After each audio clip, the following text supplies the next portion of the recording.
Covid corona virus. What is a corona virus? Corona virus म्हणजे नेमकं काय? तर यावर एक शब्द आहे पहा, कोरोना. हा जो शब्द आलेला आहे तर तो कशावरून आलेला आहे की हा जो काही विषाणू आहे त्या विषाणूच्या भोवती क्राऊनसारखं स्ट्रक्चर आहे.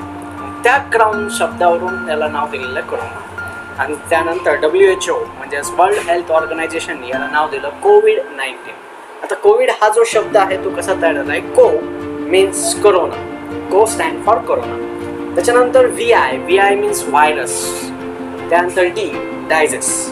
कोविड-19 का दिलं आहे? कारण की हा 2019 पहिला पेशंट डिसेंबर 2019 साली आला, त्याच्यामुळे त्याला नाव दिलं कोविड-19. तर हा जो कोरोना व्हायरस आहे कोविड-19 ज्याला आपण म्हणतो, म्हणजे नेमकं काय, कसा पसरवतो, त्याच्यासाठी काय इम्प्लिमेंटेशन घ्यायचं आहे ते आपण पाहूया. तर origin of the corona, history of the corona. तर कोरोना हा जो काही व्हायरस आहे 2019 मध्ये, जो की चीनमध्ये वुहान सिटीमध्ये ओरिजिन आहे त्याचं. तिथे आता प्रॉबिलिटी आहे की काही लोक म्हणतात की तो कोरोना व्हायरस जो आहे तर तो चायनाच्या लॅबमध्ये सुरू केला. काही जण म्हणतात की तो बॅट म्हणजे वटवाघूळच्याद्वारे आला. काही म्हणतात की मांजर जे आहे, खवल्या मांजर ज्याला आपण म्हणतो, खवल्या मांजर आणि बॅट म्हणजे वटवाघूळ यांच्याद्वारे तो माणसांना आला आणि माणसांच्या माणसामध्ये तो ट्रान्सफर होत गेला, स्प्रेड होत गेला. आणि असं म्हणतो की जगामध्ये लाखो लोक हे कोरोना व्हायरसचे पेशंट आहेत. पण याच्यामध्ये काही मीथ आहे, काही खऱ्या गोष्टी आहे, काही खोट्या गोष्टी आहे. की काही जण म्हणतात की ॲनिमल्समध्ये कोरोना व्हायरस हा फैलावत नाही, तर फक्त माणसामध्येच फैलावतो. तो व्हायरस ही जी कन्सेप्ट आहे ती व्हायरस म्हणजे काय की आपण पाहिलं जीवाणू, विषाणू हे वेगवेगळे मायक्रोमध्ये असणारे सूक्ष्मजीव आहेत. तर तसं पाहायला गेलं तर विषाणू जो काय आहे तर तो जो बनलेला असतो तो जनरली प्रोटीनने बनलेला असतो, जो की ह्युमन्सचं जे काही स्ट्रक्चर आहे त्या ह्युमन्सच्या सेलसारखं स्ट्रक्चर ह्या विषाणूचं असतं. तर हा जो काही विषाणू आहे तो काही आता जो आपण पाहतोय कोरोना व्हायरस हा पहिलाच विषाणू आता काही या जगामध्ये नाही आहे. त्यापूर्वीही खूप सारे विषाणू होऊन गेले आणि भरपूर अशा महामारी ज्या आपण म्हणता येईल की महामारी त्याने फैलवल्या. जसं की काही विषाणूने फैललेल्या महामारी इथे आपण पाहिल्या. 1967 साली मार्बर्ग नावाची युगांडामध्ये एक मोठा महामारी आली होती की ज्याच्यामुळे 400च्या वर लोक ही एक्सपायर झाली होती. त्याचप्रमाणे इबोला तुम्ही नाव ऐकलं असेल की आजही इबोला नाव कधी कधी म्हणतात की वटवाघूळने जर एखादं काय म्हणतात की फूड किंवा एखादं फळ जर खाल्लं ते आपण जर खाल्लं तर त्यानुसार इबोला होतो असंही म्हणतात. आणि त्याच्यामुळे 1976 14,000 लोक एक्सपायर झाली होती. त्याचप्रमाणे निफा, सार्स हा जो आहे तर तो त्याचं जे काही स्ट्रक्चर आहे विषाणूचं आणि आता जो काही कोरोना व्हायरसचं विषाणूचं स्ट्रक्चर आहे ते जवळपास कसं आहे की मिळतच होत आहे. तर त्या सार्सवरूनच मग आपलं नाव हे कोविड-19 ठेवलं गेलं. त्याच्यानंतर H5N1 ज्याला की आपण बर्ड फ्लू म्हणतो, जो 2003 साली आला होता, जो की कोंबड्यांमध्ये होतो आणि त्याच्यामुळे जवळपास 400 लोकही एक्सपायर झाले होते. त्यानंतर सौदी अरेबियामध्ये माहिती आपल्याला कॅमल ज्याला आपण उंट म्हणतो ते उंट मोठ्या प्रमाणात आढळतात आणि उंटामध्येही 2012 साली एक मर्फ नावाचा एक व्हायरस विषाणू पसरला होता आणि त्याच्यामुळे जवळपास 700 लोक सौदी अरेबियामध्ये एक्सपायर झाले होते. त्याचप्रमाणे पीकमुळे H1N1 मध्ये 2009 साली सुरू झाला होता, ज्याला आपण स्वाईन फ्लू वगैरे म्हणतो. त्याचप्रमाणे सीझनल फ्लू तर येतच राहतात. अशा भरपूर सारे विषाणूमुळे हिस्ट्री जर आपण पाहिली तर असे भरपूर सारे लोक या प्रत्येकाला होऊन गेलेले आहेत की विषाणू होतात. आता 2019 साली जो कोरोना व्हायरस आहे त्यांनी खूप मोठा फैलाव या जगामध्ये मांडलेला आहे आणि त्याच्यामुळे खूप मोठा पसर लाखो लोकांमध्ये तो पसरला. आता याच्या मागे जर बिहाइंड मॅथ जर पाहिलं तर कोरोना व्हायरस जो आहे तो स्प्रेडिंग रेट जो आहे तो स्प्रेडिंग रेट एक खूप आहे. एक माणूस हा 5 दिवसामध्ये 2.5 पीपलमध्ये पडतो आणि एक माणूस दिवसामध्ये हा 400च्या वर लोकांमध्ये पसरतो. त्याच्यामुळं याच्या मागे मल्टिप्लिकेशनचं गणित मानला जातं आणि हा जो काही आहे तो कोरोनाचा प्रसार हा खूप मोठ्या प्रमाणामध्ये होतो. आता याच्यामध्ये ओव्हरव्ह्यू पाहूया की कोविड-19 जे काही केसेस आहेत ते केसेस 2020 मध्ये आता कालपर्यंत पाहिला तर आकडा हा आपल्या इंडियामध्ये जवळपास 3 लाखाच्या वर गेला होता. तर जवळपास 78 लाख 78,61,075 पेशंट हे वर्ल्ड वाईड जगामध्ये आहेत आणि त्यामध्ये जी काही डेथ रेट आहे ते आहे 4,32,000 म्हणजे जवळपास 2% कोरोना व्हायरसचं डेथ रेट आहे. आणि त्यामध्ये रिकवर होणारी संख्या पण खूप जास्त आहे आणि रिकवर होण्याची जी काही संख्या जी आहे ती ह्युमन सिस्टीमवर अवलंबून आहे. आणि प्रत्येक देशातील लोकांची इम्युनिटी सिस्टीम जी आहे ती वेगवेगळी आहे आणि त्यानुसारच आपल्या इथे सुद्धा डेथ रेट जो आहे तो जवळपास 2च्या जवळपास आहे. आता काल रविवारच्या एका सर्वेनुसार हा डेटा त्यामध्ये टाकलेला आहे की जवळपास इंडियामध्ये 3,26,000 पर्यंत टोटल डेटा गेलेला आहे आणि 9,199 लोक इथे डेट झाले आणि आपल्या जगामध्ये 4था नंबर आहे की ज्याच्यामध्ये कोरोना व्हायरसचे सर्वात जास्त पेशंट आहेत. सर्वात जास्त USA मध्ये आहे, जवळपास लाखाच्या वर तो संख्या आहे, करोडाच्या वर आहे. 2,14,00,000 एवढी संख्या कोरोनाची पेशंटची USA मध्ये आहे, अमेरिकेमध्ये आहे. आणि तसं पाहायला गेलं तर लोकसंख्येच्या दृष्टीने भारत हा जगामध्ये 2 नंबर येतो आणि त्यानुसार जर पाहायला गेला तर आपलं जे काही डेथ रेट वगैरे आहे तो स्प्रेड रेट जो आहे तो तसा कमी आहे. पण आत्ता सध्याला घडी स्थितीला आपण 4 नंबरला आहोत आणि जर अशी स्थिती जर राहिली तर आपण 1 नंबरलाही लवकर जाऊ शकतो. तर आता हा जो काही आहे तो स्प्रेडिंग रेट जो आहे तो खूप जास्त आहे आणि मेन महत्त्वाची गोष्ट असा आहे की ज्यावेळेस कोविड-19 हा जो काही रोग होतो, कोरोना व्हायरस ज्यावेळेस पसरतो एखाद्या व्यक्तीला होतो त्यावेळेस त्याच्यामध्ये लक्षणं ही लवकर दिसून येत नाही. लक्षणं कमीत कमी 7-8 दिवस त्याच्यामध्ये दिसून येत नाही, 14 दिवसांपर्यंत ती लक्षणं दिसून येत नाही. हळूहळू ती लक्षणं ज्यावेळेस आपल्यामध्ये असतील तर स्वतःहून आयसोलेट व्हायला पाहिजे, क्वारंटाईन व्हायला पाहिजे किंवा डॉक्टरचा सल्ला घेतला पाहिजे. मग ही लक्षणं कोणती आहेत ते आपण पाहू. पहिलं म्हणजे कंटिन्युअस कफ येत राहतो, कंटिन्युअस कफ येतो. त्याच्यानंतर कधी कधी तो नॉर्मली असू शकतो, वातावरणाचा चेंज झाल्यामुळे तो कफ असू शकतो. पण या कफ रिलेटेड फिवर जर असेल, ताप तुम्हाला असेल तर जनरली पाहायला गेलं तर ह्युमन नॉर्मल टेम्परेचर जे आहे तो आहे 36.6 डिग्री सेल्सिअस, 36.6 डिग्री सेल्सिअस. पण याच्यापेक्षा जास्त जर टेम्परेचर तुमचं असेल तर त्याला आपण फेवर म्हणतो. कंटिन्युअस कफ असेल, तुमच्यामध्ये तापही असेल आणि तो ताप जर वाढत असेल तर कोरोना व्हायरसचं सिम्पटम्स तेच आहे. त्याचबरोबर कफ, ताप, ब्रिथिंग, डिफिकल्ट इन ब्रिथिंग, जर श्वास घ्यायला जर अडचण होत असेल तर ते सुद्धा कोरोना व्हायरसचं लक्षण मानलं जातं, डिफिकल्ट इन ब्रिथिंग. त्याचबरोबर कालच्या सर्वेनुसार WHO सांगितलं की कोरोना व्हायरसच्या पेशंटला स्मेल येत नाही आणि टेस्टही येत नाही. म्हणजे या प्रकारचे जर लक्षण तुम्हाला असतील तर तुम्हाला कोरोना झाला असं समजा. तर याप्रमाणे हे सिम्पटम्स आहेत. त्याचप्रमाणे डोकेदुखी, हेडॅक होतो, अंग दुखतं, याप्रमाणे भरपूर साऱ्या तर काय म्हणतात की हे सिम्पटम्स जर असतील तर कोरोना व्हायरसचं पेशंट असू शकतो. तर हे सर्व आहे तापपासनं, त्याच्यानंतर ड्राय कफ असणं, कंटिन्युअस कफ असणं, सोर इन थ्रोट, देन डोकंदुखी, अंगदुखी आणि स्मेल. आणि जर टेस्ट येत नसेल तर समजायचं की कोरोनाचे हे लक्षण आहेत. तर मग हा कोरोना जो आहे हे पसरतं कसं? तर काही एव्हिडन्स आणखी आले नाहीत की ॲनिमल्स टू पर्सन जातो की ॲनिमल्स टू ॲनिमल्स आहे. हा जो पसरतोय तो वेगवेगळ्या वस्तूंमार्फत लोकांपर्यंत, माणसापर्यंत, पण पर्सन टू पर्सन याप्रमाणे वाढतो. पहिलं रिझन जे आहे ते पर्सन टू पर्सन. तर त्यामुळं गर्दी वगैरे अवॉइड करावी लागते. तर पर्सन टू पर्सन हा कोरोना व्हायरस जो आहे तो ड्रॉपलेट्सद्वारे पर्सन टू पर्सन हा लवकर फैलवतो. त्याचप्रमाणे काही ऑब्जेक्ट जे आहेत, वस्तू जसं की डोरनॉब असेल, लॅपटॉप असेल, माऊस असेल, लिफ्ट असेल, मोबाईल असेल, पेन असेल, तर याद्वारे सुद्धा कोरोना व्हायरस जो विषाणू तो पसरतो. तर हे जे काही ऑब्जेक्ट आहेत ते ऑब्जेक्ट जर पाहायला गेलं तर यावर कोरोना व्हायरस बसला तर किती दिवस जिवंत राहू शकतो? How long corona virus live on surface? तर मेटल जो आहे, मेटलवर जर कोरोना व्हायरस असेल तर 5 दिवसापेक्षा जास्त जगत नाही. ग्लासवर सुद्धा 5 दिवसापेक्षा जास्त जगत नाही. सिरॅमिक्स, पेपर हे जे आहेत ते 5 दिवसापेक्षा जास्त जगत नाही. तर ॲल्युमिनियम, कॉपर सारखे जे आहेत 2, 3, 4, 8 तासापर्यंत कोरोना व्हायरस राहतो. हे ऑब्जेक्ट जे आहेत लॉंग टाईम राहतो. तर हा जो काही वर्ल्ड वाईड जर तुम्ही पाहिलं तर एक डर किंवा एक भीती कोरोना व्हायरसची डेव्हलप झालेली आहे. आणि त्याच्यामुळे तुम्ही पाहिलं की आपल्या अर्थव्यवस्थेपासून तर सर्व जीवनच हे पूर्णपणे चेंज झालेलं आहे. तर आपण या कोरोना व्हायरससोबत एक फाईट करतोय आणि या फाईटमध्ये जरूर आपण एक दिवस यशस्वी होऊ. तर आता फाईट करायची आपल्याला माहिती की आपल्यासमोर हा एक शत्रू आहे, हा एक राक्षस आहे. त्या राक्षसाला जर आपल्याला हरवायचं असेल तर काय प्रिव्हेंटेशन केलं पाहिजे, काय शस्त्र आपल्या हाती असले पाहिजे ते आपण ऑलरेडी आपल्या कॉलेजमध्ये आपण पाहतोय की थर्मल स्कॅनिंग ही दररोज करतोय, आपल्या दररोज टेम्परेचरही मेजर केलं जातं आहे, सोशल डिस्टन्सही प्लॅनिंग आपण करतोय. ॲडमिनमध्ये जर पाहिलं तर सर्वांनी ब्लॉक आखले गेलेले आहेत. त्यानंतर सॅनिटायझर्स आपल्याकडे आहे, सॅनिटायझरची व्यवस्था सरांनी खूप चांगल्या पद्धतीने सर्व ठिकाणी केलेली आहे की त्याच्यामुळे आपण आपल्या पद्धतीने जे शस्त्र आहेत ते शस्त्र ऑलरेडी कॉलेजमध्ये आपण उभे केलेले आहेत. तर सर्वात पहिल्यांदा म्हणजे विअर द मास्क. प्रत्येकाने मास्क घेतला पाहिजे. का? कारण की जर एखाद्या पेशंटमध्ये, एखाद्या माणसामध्ये जे सिम्पटम्स असतील, काय ह्युमन सिस्टम चांगली असते. एखाद्या व्यक्तीला कोरोना व्हायरस जरी झाला तरी पण त्याला समजत नाही की त्याला कोरोना व्हायरस झाला आहे. पण काही लोक खूप स्ट्रॉंग असतात तर त्याच्यामुळे त्यांना समजत नाही. तर त्यांनी स्वतःमध्ये जर कोरोना व्हायरस चुकून आला असेल तर तो पसरू नये म्हणून शक्यतो विअर मास्क घालायला पाहिजे, मास्क घालायला पाहिजे. त्याच्यानंतर सॅनिटायझर, हात जे आहेत ऑब्जेक्ट जे आहेत ते नेहमी सॅनिटायझर केले पाहिजे. हात जे आहेत ते 20 सेकंद धुतले गेले पाहिजे, व्यवस्थित हात धुतले गेले. ऑफनली वॉश हँड, प्रत्येक 2-2, 3-3 तासाने आपण हात धुतले गेले पाहिजे. सॅनिटायझर कॉन्स्टंट सांगितलं की जे काही तुमचे ऑब्जेक्ट्स लॅपटॉपपासून मोबाईलपासून हे सॅनिटायझर करायचा.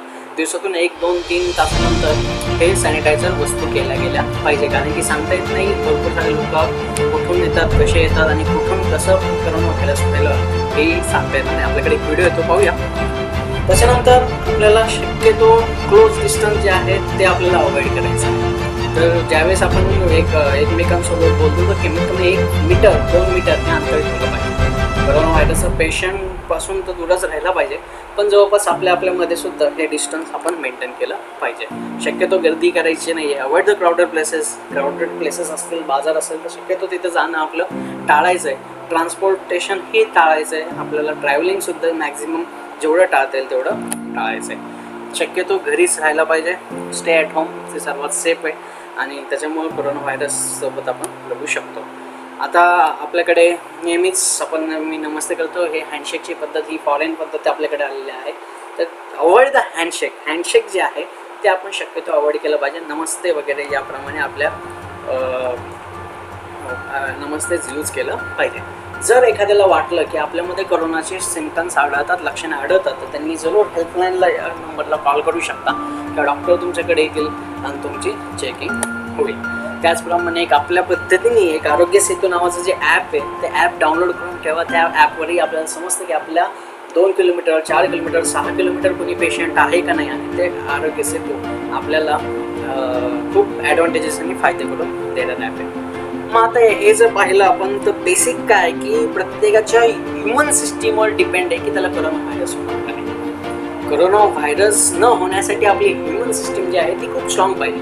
तसं पाहायला गेलं तर भारत देशामध्ये आपण जेवताना जर पाहिलं तर आपले पदार्थ जे आहेत ते खूप पौष्टिक असल्यामुळे शक्यतो ह्युमन सिस्टीम प्रत्येकाची जास्त आहे, त्याच्यामुळे आपल्याकडे डेट रेट कमी आहे. तसं पाहायला गेलं तर आपण आलं, त्याच्यानंतर हळद, या वेगवेगळ्या वस्तूंचा वापर आपल्या दैनंदिन जीवनामध्ये करतो. त्याच्यामुळे प्रत्येकाची ह्युमन सिस्टीम ही खूप चांगली आहे.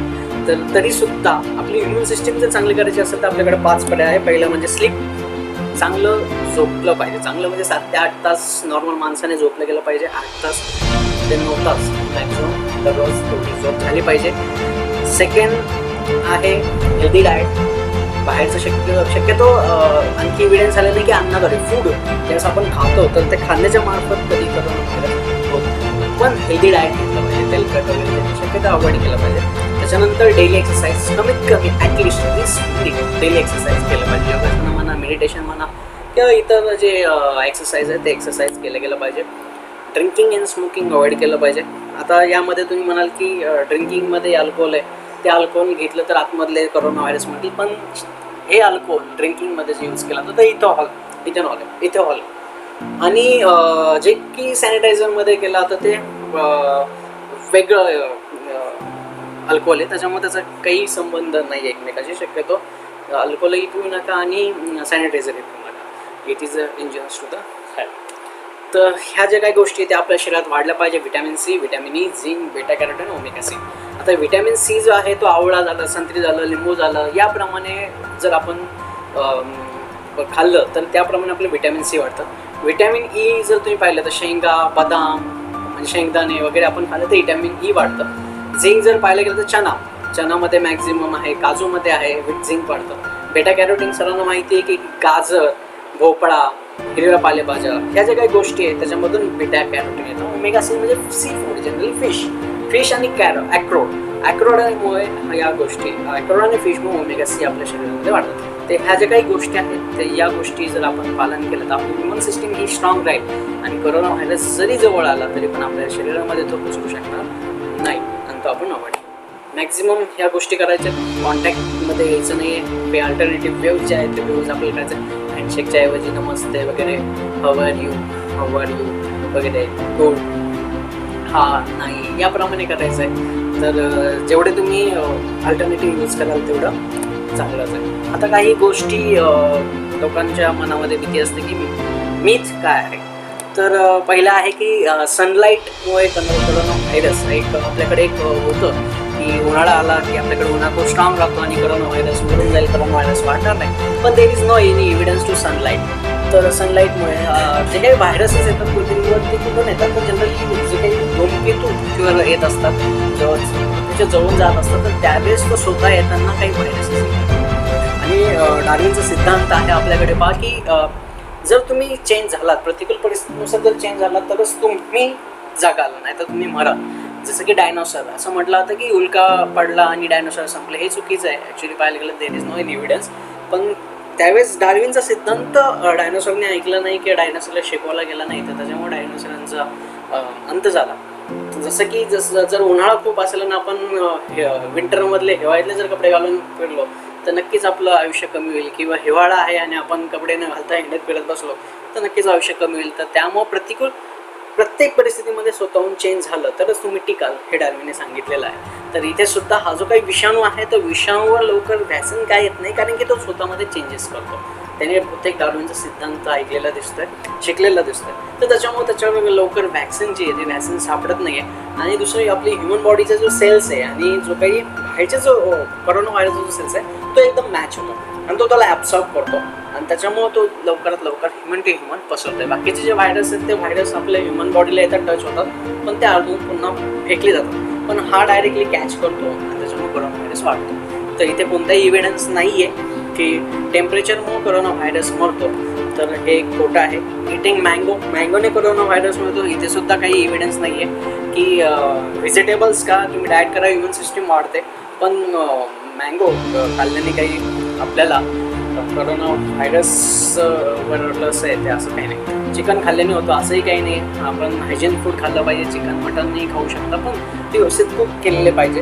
100 डिग्री सेल्सिअस जनरली कोणते व्हायरस टिकत नाही, तर त्याच्यामुळे त्या डिग्री सेल्सिअसच्या वर जनरली आपण ते शिजवून घेतलेलं पाहिजे. त्याच्यानंतर ड्रिंकिंग वॉटर, जास्तीत जास्त ड्रिंकिंग वॉटर केलं पाहिजे. त्याच्यामुळे जास्तीत जास्त पाणी पिलं गेलं पाहिजे की ज्याच्यामुळे ह्युमन सिस्टीम तुमची ह्युमन सिस्टीम वाढते. त्याचप्रमाणे cold weather can snow can kill the corona virus नाही. According to WHO there is no any evidence the cold weather also kill the corona virus the diseases. Then vitamin C supplement will stop the catching the कोविड-19. Vitamin सीने तुमची human system जरूर वाढते. पण there is no any evidence की तो direct corona virus होणार नाही, पण ह्युमन सिस्टीम वाढते. The new corona virus can transmit through the mosquito bite. मच्छर काटल्याने चावल्याने तुम्हाला कोरोना व्हायरस होतं का, तिथेही काही एव्हिडन्स नाही आहे. ॲनिमल्स टू ह्युमन आणखी कोणता एव्हिडन्स आला नाही की तुमचा कोरोना व्हायरस हा स्प्रेड होतो. Drinking silver can kill the silver जे आहे ते ह्युमन सिस्टीम आपली वाढते, पण याचं एक ड्रॉबॅक असं आहे की किडनीवर त्याचा इफेक्ट होतो. तर त्याच्यामुळे सिल्वर जे आहे ते आपण टाळलं गेलं पाहिजे. Kids can catch the corona virus. असं काही नाही आहे, कोणत्याही एजमध्ये तो कोरोना व्हायरस पसरतो. असं नाही की तो लहान मुलांना होत नाही, लहान मुलांनाही कोरोना व्हायरस होतो. तर असं म्हटलं जातं की ultra violet disinfection ultraviolet lamp पण त्याने स्किन इरिटेट होतं. ते सुद्धा आणखी कोणता एव्हिडन्स नाही की अल्ट्राव्हायलेट लॅम्पने कोरोना व्हायरस मरतो. If you can hold the breath 10 second. जर तुम्ही 10 सेकंद तुमचा श्वास रोखला तर तुम्ही हेल्दी आहात असं म्हटलं जातं. पण असंही काही नाही आहे ॲक्च्युली पाहायला गेलं तर. Corona isn't more dangerous than seasonal flu. नाही, कोरोना व्हायरस एवढा पण डेंजर नाही आहे, पण त्याचं पर्सेंटेज डेथ रेट जो आहे तो थोडासा त्याच्यापेक्षा जास्त आहे. हँड ड्रायरनेही कोरोना व्हायरस मरतो हे एक मिथ आहे, तेही सगळं खोटं आहे. लसूण खाल्ल्याने कोरोना व्हायरस जातो हे तसं पाहायला गेलं तर एव्हिडन्स नाही आहे. आणि पाहायला गेलं तर ह्युमन सिस्टीम जी आहे तुमची लसूण खाल्ल्याने ही सगळं वाढते. त्याच्यामुळं taking bath in new corona virus नाही. तर जनरली वॉटर जे आहे तर वॉटर काय करतं की कोरोना व्हायरसचा जो काही प्रोटीन नावाचं जे क्राऊन आहे ते क्राऊन त्याला काढतं आणि तो नष्ट करतो, हे अवॉइड करतो किंवा तो जातो, हे नक्कीच बरोबर आहे. लेकिन कोरोना व्हायरस होत नाही आहे बात केलं असं नाही आहे. ओल्डर पीपलला तो थोडासा डेंजरस आहे, पण जर ओल्डर पीपल वयस्कर माणसांना डायबिटीज, हार्टब्रेक, अस्थमा असेल तर तो थोडासा त्यांना डेंजरस आहे. Thermal scanning easily detect. Thermal scanning actually temperature measure करतो. तिथे तो डायरेक्टली सांगत नाही की तुम्हाला कोरोना व्हायरस आहे. हाय फ्युअर आहे हे तुम्ही त्यामध्ये सांगू शकता, पण डायरेक्टली डिटेक्ट नाही होतं. स्प्रेइंग अल्कोहोल करून युअर बॉडी किल बॉडीमध्ये आतमध्ये डायरेक्टली तुम्ही अल्कोहोल टाकू शकत नाही. It is a dangerous to तर पण ऑब्जेक्ट वगैरे जो आहे तो पार्ट तुम्ही करू शकता. रायझिंग नोज म्हणजे कोरोना व्हायरस असंही काही नाही आहे. तर जरूर remember to wash every hand for 20 second. 20 सेकंदामध्ये जरूर तुम्ही हात धुवा आणि कोरोना व्हायरसला टाळा. तर आपण इथे एक छोटासा एक व्हिडिओ आहे, तो व्हिडिओ इथे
Ini semua tuh jadi, sebenarnya aku sendiri juga mau, apa bahasa ada